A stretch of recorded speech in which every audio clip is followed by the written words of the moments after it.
parte esto. Ok, entonces voy a compartirles esto. Ok, ¿cómo usamos la ley de Hess en química general? Usualmente no notan el algoritmo, no nos lo enseñan. Y lo que hacen es que nos dicen, nos dan un grupo de reacciones para calcular algo. Bueno, entonces vamos a calcular el calor de formación del metano con estos resultados, ¿verdad? Y los resultados que tenemos es, podemos formar la reacción de formación del CO2, que es esta, ¿verdad? Que tiene este calor de formación, que lo podemos buscar, bueno, acabamos de tenerlo ahí, 393.5 kilojoules por llamamol, y luego el calor de formación del agua, ¿no? Tenemos el calor de formación del agua, y tenemos el calor de combustión del metano. Que todos esos valores los podemos sacar de ahí sí, están parecidos a lo que tenemos ahí, ¿verdad? Entonces, con esas tres reacciones, tenemos que calcular el calor de formación estándar del metano. Entonces, ¿qué es lo que hacíamos? ¿No? Buscar cuál era la reacción meta, que es el calor de formación del metano, que sería carbono con hidrógeno que produce metano, y al equilibrar, pues tenemos un 2 en el hidrógeno. Esta sería la reacción meta. Entonces, lo que tenemos que hacer es combinar esas tres reacciones de forma que al sumarlas nos den esa reacción. Entonces, tenemos, ok, aquí las tenemos en pantalla, las cuatro reacciones. Esta es la reacción meta y estas son las que tenemos. Entonces, queremos el carbono del lado izquierdo y con un 1, entonces está bien esta reacción, la podemos dejar así. Si nosotros sumáramos estas reacciones, nos quedaría del lado izquierdo esto, esto, esto, esto, esto y esto. Ok, y del lado derecho esto, esto, esto y esto. Ok, nosotros las vamos a acomodar de manera que al sumarlas estén acomodadas como nosotros ocupamos. Ok, el hidrógeno lo ocupamos del lado izquierdo, aquí también está del lado izquierdo, pero es un gramo mol. Nosotros ocupamos 2. Entonces, multiplicamos toda la reacción por 2. Eso quiere decir que aquí me queda un 2, aquí me queda un 1 y aquí me queda un 2. Y este calor de formación lo multiplicamos por 2. ¿Ok? Y luego a la derecha tenemos el metano. Y el metano resulta, aquí probablemente este metano, esa L está mala, es gaseoso, el metano es gaseoso en la naturaleza. ¿Ok? Entonces, el metano lo queremos a la derecha, aquí está a la izquierda. Entonces, vamos a darle vuelta a esta reacción. ¿Cómo es darle vuelta? Vamos a poner que CO2 más 2 aguas producen un metano y 2 oxígenos. Y este calor de formación lo vamos a cambiar el signo, porque lo único que hicimos fue darle vuelta. Y cuando sumemos todas ellas, nos va a dar la reacción meta que nosotros andamos buscando, y los números nos van a dar la reacción que queremos. ¿Ok? Entonces, la 1 queda como está, la 2 la multiplicamos por 2, ¿verdad? Aquí está el menos. La 3 le damos vuelta, o es como multiplicarla por menos 1, ¿verdad? Y entonces al ponerlas tal y como quedan, entonces al sumar, algunas cosas se nos van a cancelar, ¿verdad? Por ejemplo, el CO2 está a la izquierda y a la derecha, él se cancela. El agua está a la izquierda y a la derecha y se nos cancela. El oxígeno está a la derecha y a la izquierda, pero aquí hay 2, aquí hay 1 y 1 y se nos cancela. Entonces, lo único que queda son el carbono, los 2 hidrógenos de este lado, y de este lado nos queda el metano y vamos a ver, nada más nos queda el metano. Esa era la reacción meta, ¿verdad? Como les dije aquí, esta L es una G. Es el metano gaseoso. Y entonces nos va, nos dio menos 74.82 cuando hacemos todo el cálculo. ¿Ok? Y entonces, si nos vamos a chequear a la tabla, a ver ese metano, cuánto es el calor de combustión. Ok, voy a pasarme a la página de las tablas y vamos a buscar el metano. Vamos a ver. 7482. Ok, para que no se me olvide. Vamos a buscar el metano.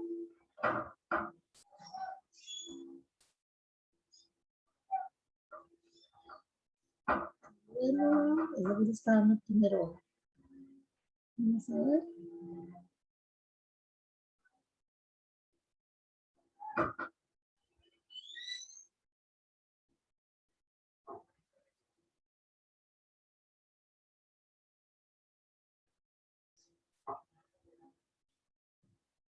Ok, aquí está el metano.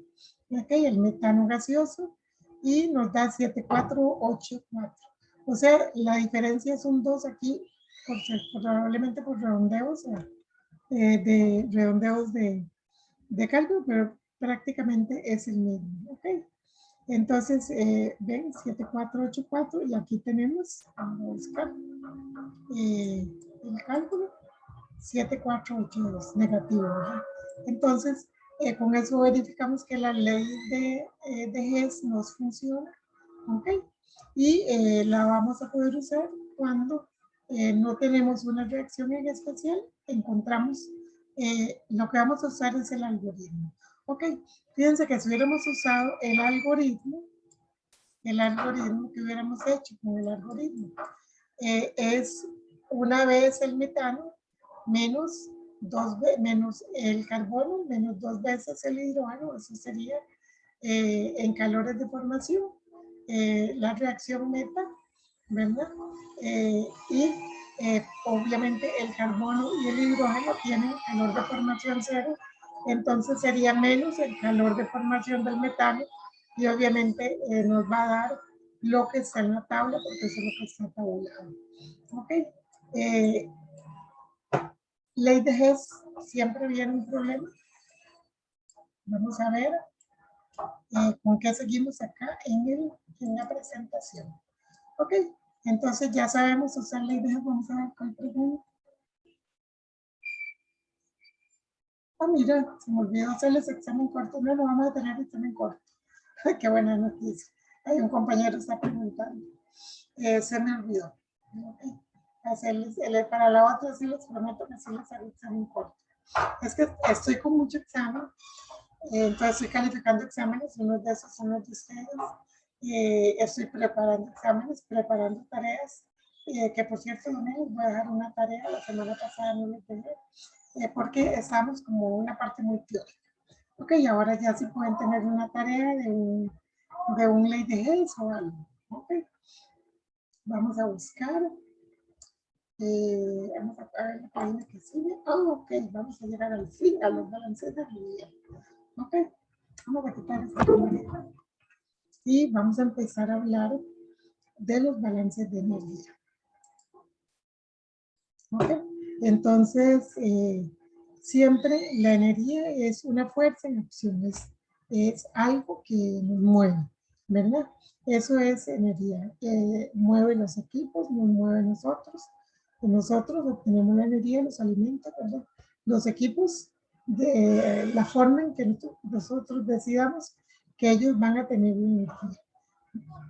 Entonces, un sistema, ya sabemos, es la masa de un material o un segmento de equipo que vamos a poner nuestro interés, ¿verdad? Nosotros, en el caso nuestro, eso va a ser como una caldera. Digamos que es una caldera, porque en la caldera quemamos un combustible, sacamos el calor, lo aprovechamos y los gases de chimenea se van por una chimenea. ¿Ok? Entonces nuestro sistema va a ser ese equipo que es una caldera en el que ponemos nuestro interés. Sabemos que hay sistemas cerrados y hay sistemas abiertos, eso ya lo vimos cuando vimos la parte de balance de energía. Y entonces en los sistemas cerrados no hay transferencia de masa, sí de energía. Y la energía se transfiere de dos formas. ya sea por medio de calor o por medio de trabajo o por la masa. Entonces, en el caso del sistema cerrado, como no hay masa entrando ni saliendo, pues entonces solo intercambia energía, puede ser calor o puede ser trabajo. Los sistemas abiertos sí tienen las dos, tienen masa, tiene calor y tiene trabajo. Nosotros sí tenemos un sistema abierto, ¿verdad? Y todo lo que está fuera de las fronteras es el entorno o los alrededores, y todo lo que está dentro de las fronteras es el sistema. Eso ya lo sabíamos. Entonces, los materiales que están ahí en el sistema, voy a poner esto, voy a ponerlo un poquito más grande, ¿ok? Los materiales tienen propiedades que las podemos medir o calcular, ¿verdad? Ya vimos aquí, pudimos calcular una propiedad con ley de Hess, otras las podemos medir indirectamente, perdón, con la presión, el volumen, la temperatura, la masa también.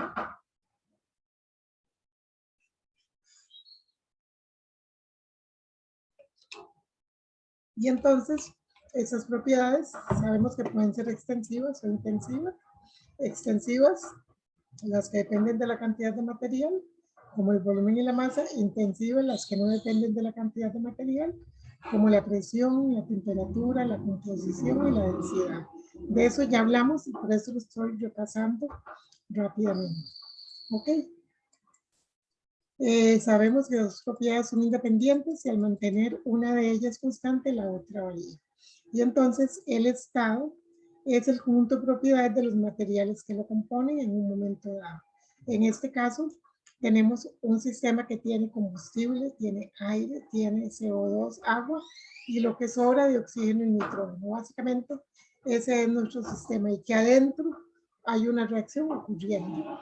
Bueno, entonces vamos a tener que ver las propiedades de todos esos materiales. Cada uno se estudia por separado, dependiendo de la composición que tengamos, ¿verdad? De la estequiometría de la reacción, las cantidades que la estequiometría nos indique que produce. Y entonces, dependiendo de todo eso, vamos a tener las propiedades del sistema y vamos a poder, digamos, sumando todas esas propiedades, vamos a poder tener cuánta energía entró al sistema, cuánta energía salió y cuánta energía se entregó en forma de calor. Entonces, las propiedades que nosotros vamos a estudiar son propiedades intensivas, punto o estado. Ninguna de las propiedades que nosotros vamos a estudiar son como el trabajo, que dependen de qué pasó en medio, entre un estado y otro que nosotros definamos. ¿Ok? ¿Qué tipo de energía hay? Básicamente nosotros vamos a estudiar o hemos estudiado, hemos oído hablar de trabajo, de energía cinética, de energía potencial, de calor, y vamos a hablar como nuevo de lo que es energía interna y lo que es entalpía. ¿Okay?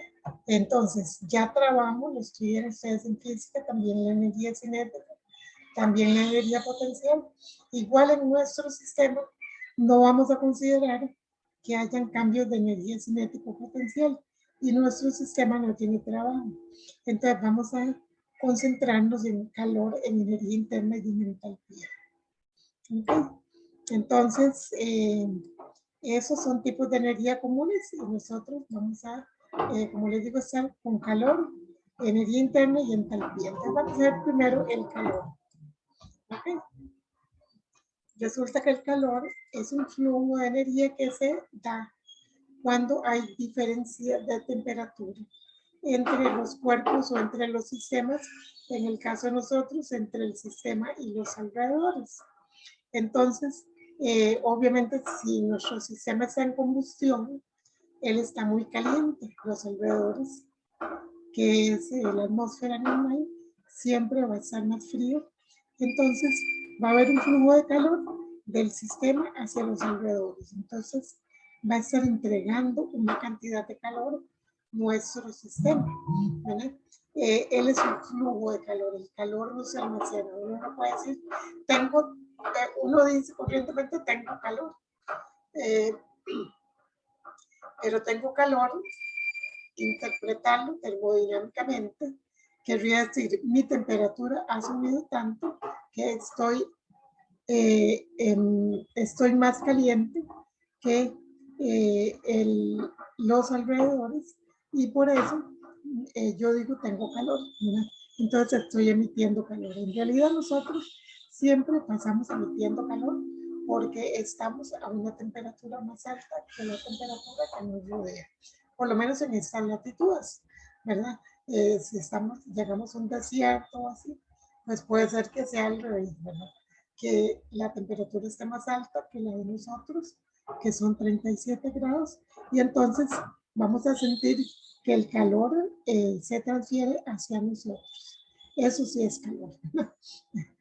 Lo usamos como un parón, digamos el calor. Entonces, es un flujo de energía, él no se almacena, mira, se considera positivo cuando los alrededores se lo dan al sistema y se considera negativo cuando el sistema se lo pasa al entorno. ¿Por qué? Porque si los alrededores le están dando energía al sistema, calor, entonces el sistema está aumentando su energía. Mientras que si el sistema le está dando energía a los alrededores, está perdiendo energía. Por eso se considera negativo el calor que se entrega a los alrededores y positivo el calor que viene de los alrededores hacia nuestro sistema. Ahora, ustedes saben que nuestro sistema es un sistema que está dando calor a los alrededores. Entonces, ese calor va a ser negativo. Cuando hagamos cálculos, siempre vamos a tener un número negativo. Si nos da positivo, es porque algo hicimos mal. ¿Okay?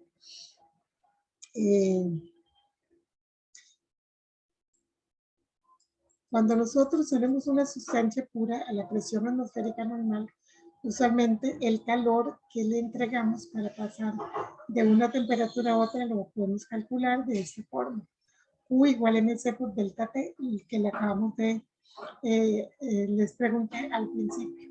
Bueno, entonces ese calor es el calor liberado o transferido, M es la masa, CP es la capacidad calorífica y delta T el cambio de temperatura.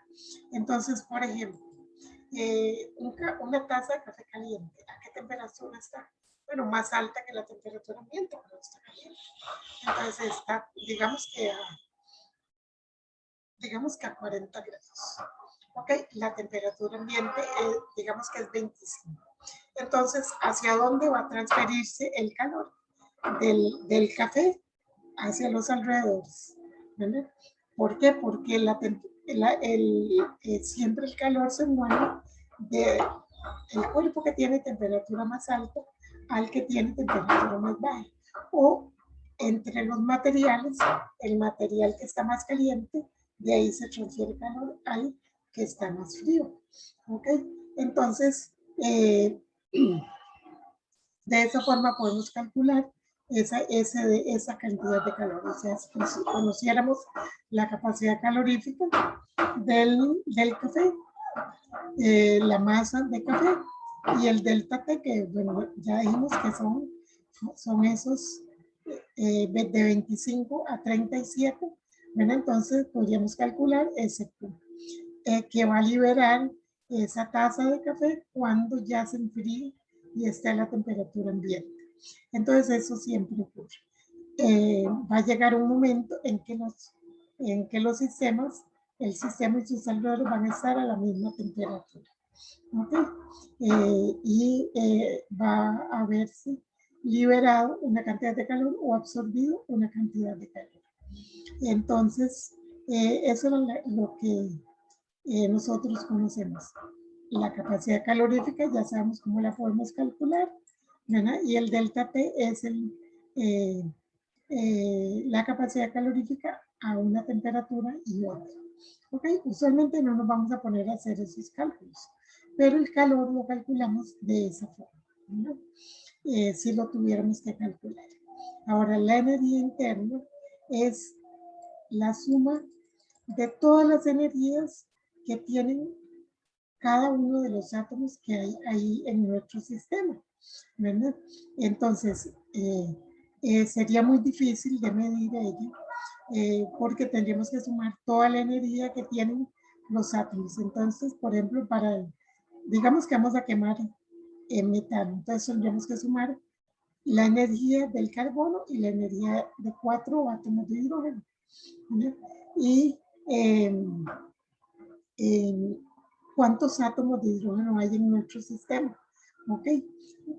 Podemos calcular los gramos mol que tenemos, ya nosotros sabemos, ¿verdad? Calcular los gramos mol con la masa, con el peso molecular. ¿Ok? Pero ¿cuántos átomos tienen gramo mol? Recordando de la química general, tenemos 6, el número de Avogadro. ¿Recuerdan? Un gramo mol es un número, el peso de un número de Avogadro de átomos de la sustancia.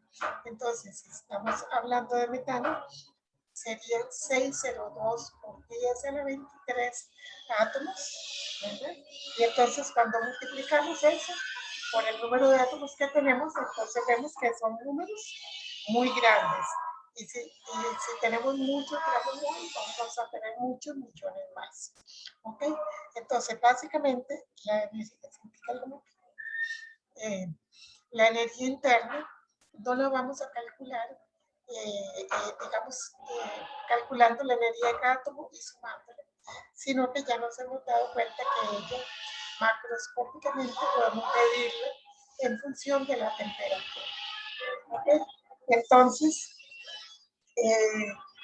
vamos a medirla macroscópicamente y ella va a representar toda la energía que tienen las moléculas, los átomos y las partículas subatómicas que hayan ahí, ¿verdad? Que siempre obedecen reglas de conservación en sistemas, ¿verdad?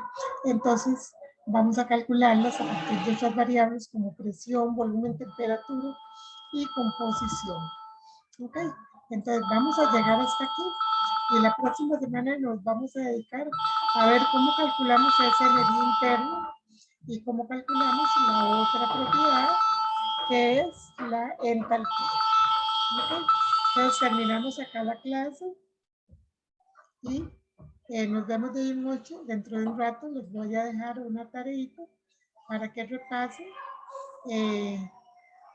algunos detalles de lo que son los balances de material, ¿verdad? Hemos hecho una tarea de balances de material, entonces vamos a hacer una tarea de balances de material y les voy a poner un problemita de ley de Hess para que lo resuelvan, ¿ok? Y sí les prometo que para la otra semana les voy a hacer examen, ¿ok? Entonces terminamos acá la